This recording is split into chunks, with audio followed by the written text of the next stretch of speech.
And then Doc, how about tuberculosis? Ilang number of minutes daw po and frequency? Tuberculosis, sige. Pero dapat is under treatment siya, ha?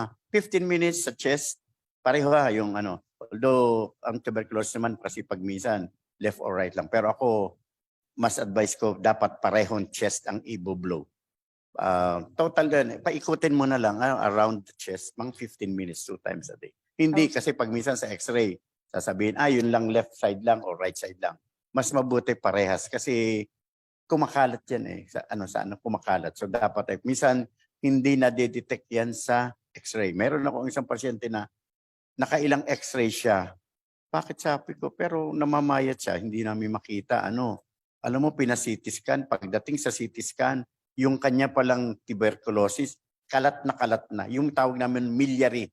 So x-ray, parang maliliit na lang siya, kaya parang di. Pero sa CT scan, nung makita ko yung CT scan, grabe pala. Talagang buong, yung dalawang lungs niya ang affected. Kasi pag sa x-ray, ituturo lang ng x-ray ang affected ay is either left or right. Or pag minsan, parehong meron. Pero mas mabuti, parehas na. And then, of course, ang spine, napaka-importante ng spine. Okay. So dapat po talaga dalawang lungs, Dalawa na. both lungs Yes, po ang both lungs na. pag-blower.